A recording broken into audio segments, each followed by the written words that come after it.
பிரியமானவர்களே, இன்று தியானிக்கும்படியாக நாம் ஏற்கனவே தியானித்த சில கடந்த மாதங்களில் தியானித்த வசனத்தை மீண்டும் எடுத்துக்கொள்வோம். இந்த லாக்டவுன் நாட்களிலே ஆரம்ப நாட்களில் தியானித்த வசனம் 2 நாளாகவும் 7ஆம் அதிகாரம் 14ஆம் வசனம். அதற்கு முன்பாக காணப்படுகிற 13ஆம் வசனத்தை நாம் வாசிப்போம்.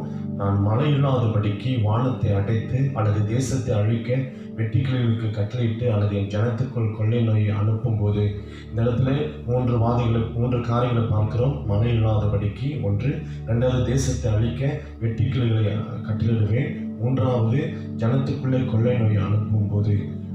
இந்த 3 காரியங்கள் நடக்கும்போது தேவ ஜனமாகிய நீங்கள் நானும் அவர் நாமும் தரிக்கப்பட்ட நீங்களும் நானும் 14ஆம் வசனம் என்ன செய்ய வேண்டும் என்று சொன்னால், நம்மளை தாழ்த்தி ஜெபம் பண்ணி அவருடைய முகத்தை தேடி பொல்லாத வழிகளை விட்டு திரும்பும் பொழுது, அப்பொழுது பரலோகத்தில் இருக்கிற நான் கேட்டு அவர்கள் பாவத்தை மன்னித்து அவர்கள் தேசத்துக்கு சேமத்தை கொடுப்பேன் என்று சொல்லி நாம் இங்கே பார்க்கிறோம்.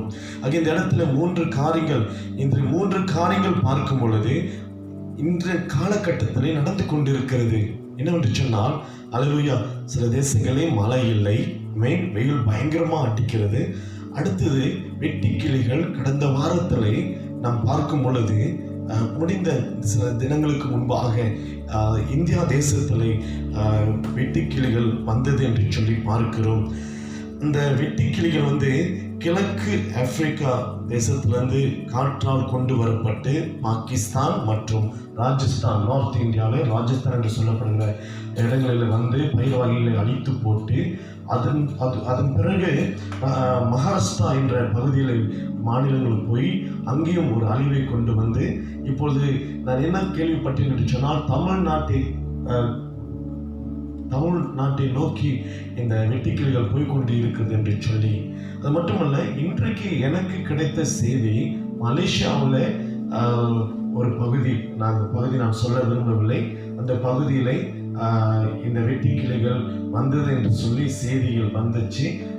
எனக்கு சில காரியங்கள் எனக்கு வாட்ஸ்அப்பில் வந்துச்சு. ஆனால் அது எந்த அளவுக்கு உண்மை என்று நான் அறியவில்லை, நான் செய்தி இன்றைக்கு பார்க்கவும் இல்லை.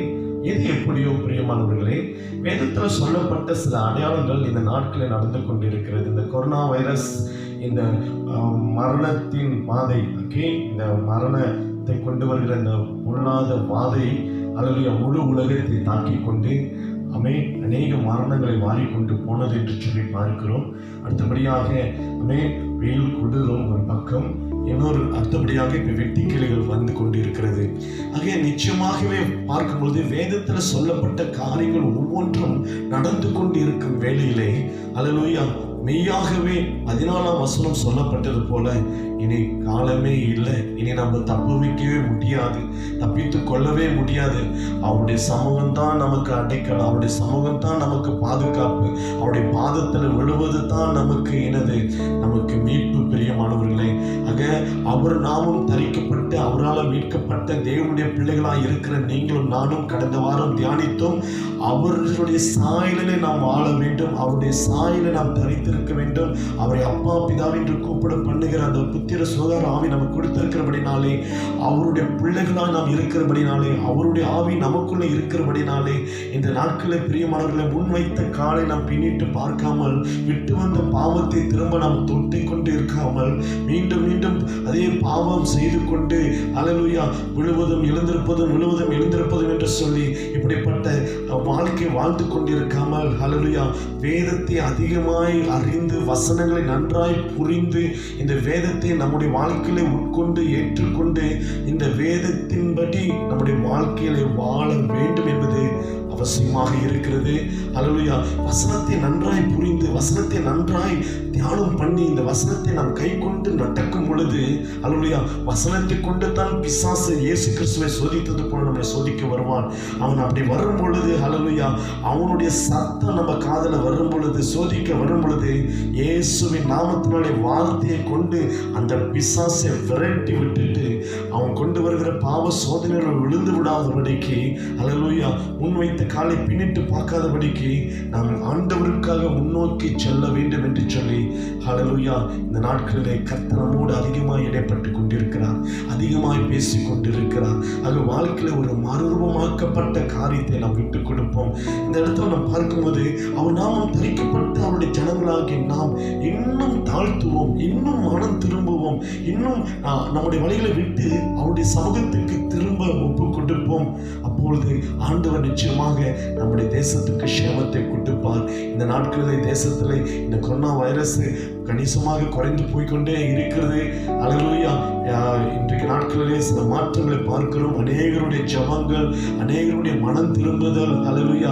நிச்சயமாகவே தேவன் கேட்டிருக்கிறார், தேவன் மனம் இறங்கி கொண்டிருக்கிறார்.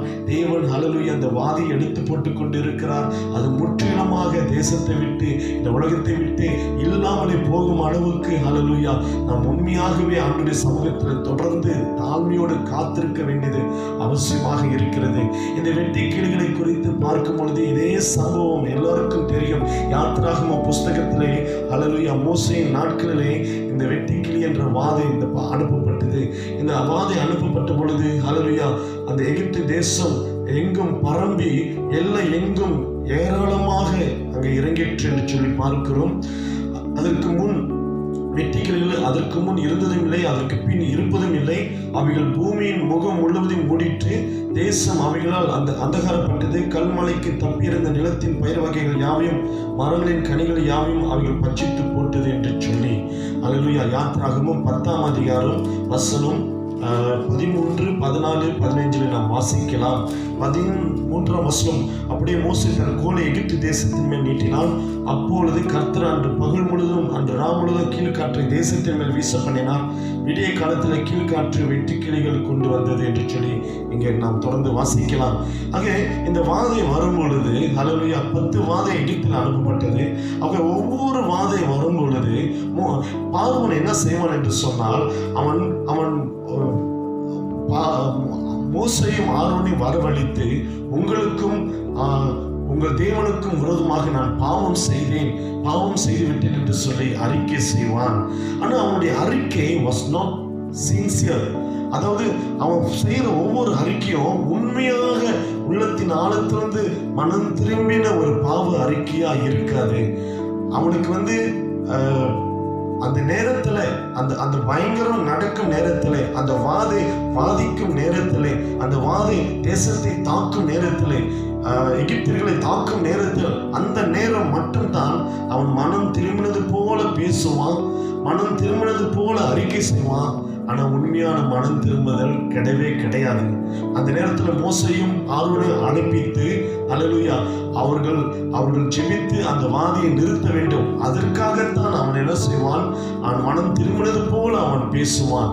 ஆனால் உண்மையாகவே அவன் மனம் திரும்பினது கிடையாது. பிரியமானவர்களே, ஆக இந்த நாட்களிலே பிரியமானவர்களே, சபையாருக்கு நான் அன்போடு கேட்டுக்கொள்கிற ஒரு காரியம், இன்று இதிலிருந்து நாம் கற்றுக்கொள்ளக்கூடிய ஒரு காரியம், நமக்கு பிரச்சனைகள் வரும் என்று நினைத்து பயந்து அந்த நேரம் மட்டும் நம் மனம் திரும்பினால் நம்முடைய உண்மையான மனம் திரும்புதலா இருக்கா இல்லையா என்று சொல்லி நம்முடைய அந்த சின்சியரிட்டியை அல்லேலூயா கர்த்தர் பார்க்கிறார். யாரெல்லாம் சின்சியரா மனம் திரும்பி அல்லேலூயா உண்மையாக உங்களை விட்டு கொடுத்து, உங்களை ஒப்பு கொடுத்து, தேவ பயத்தோடு நடுக்கத்தோடு அறிக்கை செய்து, இனி இப்படிப்பட்ட காரியங்கள் செய்ய மாட்டேன், இப்படிப்பட்ட தவறுகள் செய்ய மாட்டேன், இப்படிப்பட்ட பாவங்களை செய்ய மாட்டேன், இனி நான் முன்வைத்த காலை பின்னிட்டு பார்க்க மாட்டேன், வாழ்ந்தால் என் தேவனுக்காக நான் வாழ்வேன், அப்பாவை போல அப்பாவுடைய சாயலை தரித்து கொண்டு அவரை நான் வெளிப்படுத்துவேன், நான் மறுரூபம் அடைவேன் என்று சொல்லி நீங்களும் நானும் மறுரூபமாக்கப்பட்ட கிறிஸ்தவர்களாக, தேவனுடைய பிள்ளைகளாக நம்மை வெளிப்படுத்த வேண்டியது அவசியமாக இருக்கு. நீங்க யாரையும் ஏமாத்திரலாம், பாஸ்டரை ஏமாத்திரலாம், ஊழியக்காரர்களை ஏமாத்திரலாம், குடும்பத்தாரை ஏமாத்திரலாம், விசுவாசிகளை ஏமாத்திரலாம், சுற்றி இருக்கிற ஜனங்களை ஏமாத்திரலாம். அல்லேலூயா. ஆனா உங்களுடைய அந்தரங்க வாழ்க்கையை அல்லேலூயா காண்கிற தகப்பனை ஏமாற்றவே முடியாது. உங்களுடைய ஆண்டவரை நீங்கள் ஏமாற்றவே முடியாது, மாயமானம் பண்ணவே முடியாது. மெய்யான மனம் திரும்புதல் உன் வாழ்க்கையில இருக்கா இல்லையா என்று சொல்லி அவர் அறிந்திருக்கிறார். ஆக இந்த காலங்களிலே பிரியமானவர்களே, என்னுடைய உண்மையான ஒரு மனம் திரும்புதல், ஏதோ எனக்கு பிரச்சனை வரும்போது, ஏதோ எனக்கு ஒரு கஷ்டம் வரும்போது, ஏதோ எனக்கு ஒரு வாதை வருகிறது, தேசத்திலிருந்து ஒரு வாதை வருகிறது, ஒரு மரணம் தாக்கி தாக்கி கொண்டு இருக்கிறது, ஒரு பயங்கரம் வந்திருக்குது. ஐயோ நான் என்ன பண்ணுவேன், இதிலிருந்து நான் தப்பித்துக் கொள்ள எனக்கு ஒரு வழி இல்லை, ஆண்டவர் தான் எனக்கு உதவி என்று சொல்லி அந்த நேரத்துக்கு மட்டும் அல்லேலூயா ஆண்டவரே நான் பாவம் செஞ்சுட்டேன், ஆண்டவரே என்னை மன்னியும் என்று சொல்லி இந்த பார்வோனை போல நாம இருப்போம் என்று சொன்னால் அல்லேலூயா ஆமென், நாம் தப்பிக்க முடியாது. பிரியமானவர்களே, அல்லேலூயா கர்த்தர் அறிந்திருக்கிறார் நாம் எப்படிப்பட்டவர்கள், நாம் யார் என்று கர்த்தர் நம்மை நன்றாய் அறிந்திருக்கிறார். ஆக இரக்கமுள்ள தகப்பன், கிருபை உள்ள ஆண்டவர் நமக்கு ஏற்கனவே வாக்கு பண்ணி இருக்கிறது போல அந்த வாழ்க்கையில நான் உனக்கு ஒரு ரெஸ்டோரேஷனை கொண்டு வரணும். யாரெல்லாம் உண்மையா மனம் திரும்பி மனத்தாழ்மையோடு அல்லேலூயா அவருடைய சமூகத்தில் விழுந்து கிடைக்கிறீங்களோ, அவரை நோக்கி பார்க்கிறீர்களோ அல்லேலூயா ஆமென், அப்படிப்பட்டவர்களுக்கு ஆண்டவர் மீண்டும் நிச்சயமா ஒரு ரெஸ்டோரேஷனை கொண்டு வருவது நிச்சயமா இருக்கு. அது மட்டுமல்ல, ஆண்டவர் சொல்லியிருக்கிறார்ல, நான் உன்னை திரும்ப என்ன செய்வேன், மறுபடியும் உன்னை கட்டுவேன், மறுபடியும் உன்னை எழுப்புவேன், மறுபடியும் உன்னை நாட்டுவேன், மறுபடியும் உன்னை என்ன செய்வேன், செழிப்பாக்குவேன், மறுபடியும் உன்னை நான் ஆசீர்வதிப்பேன், நீர் பாய்ச்சும் தண்ணீரை போல நீ இருப்பாய் என்று சொல்லி ஆண்டவர் நமக்கு வாக்கு பண்ணியிருக்கிறார். அது சொன்னதை நிச்சயமாய் செய்கிற தகப்பன் நம்முடைய தகப்பன். வாக்கு பண்ணினதை அல்லேலூயா வாக்கு தத்தத்தை கொடுத்தவர் அல்லேலூயா பலத்தினாலும் அல்ல பராக்கிரமத்தினாலும் அல்ல என்னுடைய ஆவினால் ஆகும் என்று சொன்ன ஆண்டுடைய வாக்கு தத்தத்தின்படி அல்லேலூயா சகர 4:16 படி பிரியமானவர்களே அல்லேலூயா இந்த நாட்களை நிச்சயமாக கர்த்தர் நம்முடைய வாழ்க்கையை செய்வது அவசியமா இருக்கு, நிச்சயமா இருக்கு அல்லேலூயா. ஆக இன்றைக்கு பிரியமானவர்களே, இன்று கேட்ட இந்த வார்த்தையின்படி தியானித்த இந்த வசனத்தின்படி உங்களை விட்டு கொடுங்க. நமக்குள்ள இருக்கிற எல்லா பார்வோனுடைய ஆவிகள் நம்மை விட்டு போக வேண்டும். பார்வோனுக்குள் இருந்த அந்த மாயமாலமான ஆவி, அந்த பொய்யான ஆவி அல்லேலூயா ஆமென், அதை அந்த பார்வோனுடைய ஸ்பிரிட் ஆமென் நம்மை விட்டு வெளியாக வேண்டும், அகற்றப்பட வேண்டும். முற்றிலும் அதை விட்டு நாம் வெளியே வர வேண்டும் அல்லேலூயா. அந்த உண்மையான ஒரு மனம் திரும்புதலை கர்த்தர் இந்த நாட்களிலே அல்லேலூயா ஒவ்வொருடைய வாழ்க்கையில இருதயத்தை நோக்கி பார்க்கிறார் அல்லேலூயா. ஆக அன்பான விசுவாசிகளே, அன்பாய் கேட்டுக்கொள்கிற ஒரு காரியம், நாம் இனி தேவன் கிட்ட நம்ம விளையாட முடியாது, இனி நாம் தேவனை ஏமாற்ற முடியாது, நம் தேவனுக்கிட்ட நம்ம போய் சொல்ல முடியாது அல்லேலூயா ஆமென். உண்மையான ஒரு மனம் திரும்புதலுக்குள்ளே நம்ம வாழ்க்கையை விட்டு கொடுப்போம், ஒப்பு கொடுப்போம். நிச்சயமாகவே கர்த்தருடைய ஆசீர்வாதம், கர்த்தருடைய செழிப்பு, கர்த்தருடைய பாதுகாப்பு நிச்சயமாய் நம்மையும் நம்முடைய குடும்பத்தையும் நம்முடைய தேசத்தையும் வழிநடத்தி ஆசீர்வதிக்கும். நம் கண்களை மூடி நாம் தாழ்த்தி ஒப்பு கொடுத்து ஜெபம் செய்வோம். எங்களை நேசிக்கிற நல்ல பிதாவே, இந்த காலங்களிலே கேட்ட சத்தியத்தின்படி ஆண்டவரே அல்லேலூயா ஆண்டவரே 2 நாளாகவும் 7:13-14 சொல்லப்பட்டது போல ஆண்டவரே கர்த்தாவே, இந்த நாட்களிலே தேசங்களிலே நாங்கள் பார்க்கும் பொழுது அல்லேலூயா ஆண்டவரே வெட்டுக்கிளிகள் அனுப்பப்பட்டிருக்கிறது, வாதைகள் அனுப்பப்பட்டிருக்கிறது ஆண்டவரே, தேசங்களை மழை இல்லாமல் ஆண்டவரே கர்த்தாவே ஆண்டவரே இந்த நாட்களிலே காணப்படுகிற மக்கள் தவிக்கிற நாட்களில் இருக்கிறோம் ஆண்டவரே. இதெல்லாம் நாங்கள் பார்க்கும் பொழுது ஆண்டவரே, வேதத்தில் சொல்லப்பட்ட ஒவ்வொரு காரியங்களும் இன்றைக்கு நடக்கிறது என்று சொன்னால், இன்றைக்கு நாங்கள் உம்முடைய ஜனமாகிய நாங்கள், நாமும் தரிக்கப்பட்ட நாங்கள் எங்களை தாழ்த்தி ஆண்டவரே எங்கள் ஜெபம் பண்ணுகிறோம் ஐயா, உங்களுடைய முகத்தை தேடுகிறோம் ஐயா, என்னுடைய பொல்லாத வழிகளை விட்டு திரும்புகிறோம் ஆண்டவரே. பரலோகத்தில் இருக்கிற ஆண்டவரே, நீர் எங்களுக்கு கேட்டு எங்கள் பாவங்களை மன்னித்து ஆண்டவரே எங்களுக்கு எங்கள் தேசத்துக்கு நீர் சேமத்தை கொட்டுக்கும்படியாக ஜெபிக்கிறோம் ஐயா.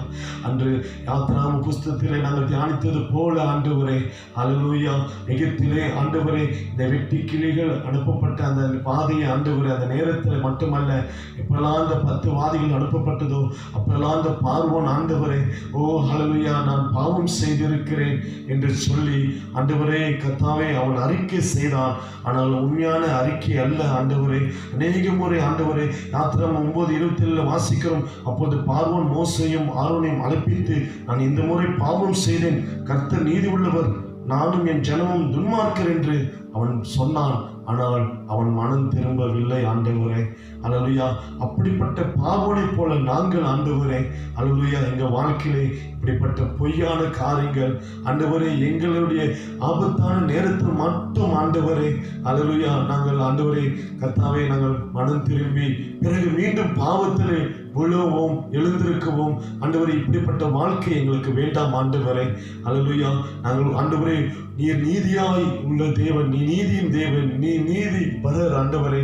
நாங்களும் உடைய பிள்ளைகளாய் இருக்கிறது போல ஆண்டவரே, நாங்களும் உடைய நீதியை பின்பற்ற ஆண்டவரே, உடைய பரிசுத்தத்தை பின்பற்ற ஆண்டவரே, மெய்யான ஒரு மனம் திரும்புதலுக்குள்ளாக எங்கள் வாழ்க்கையை அர்ப்பணித்து ஆண்டவரே, எங்கள் வாழ்க்கையில எங்களுக்குள்ள ஒரு மறுரூபமாக்கப்பட்ட ஒரு மெய்யான ஒரு வாழ்க்கைக்குள்ளாக எங்களை நடத்தும்படியாக இந்த காலவெளியிலே எங்களை தாழ்த்துகிறோம், எங்களை விட்டு கொடுக்கிறோம், ஒப்பு கொடுக்கிறோம் ஆண்டவரே.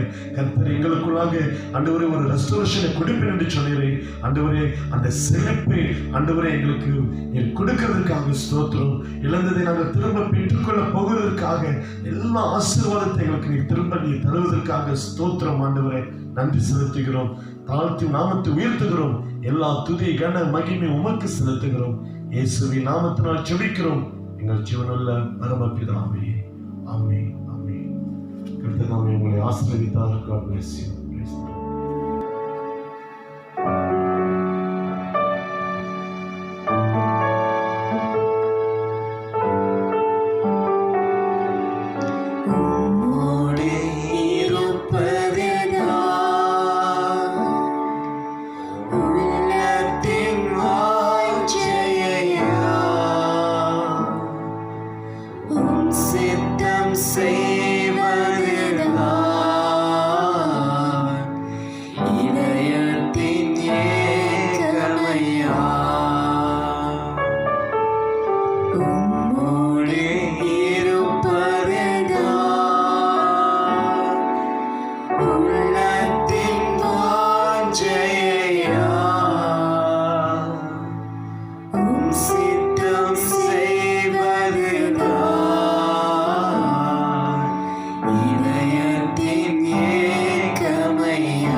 Yes.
என் முன்னே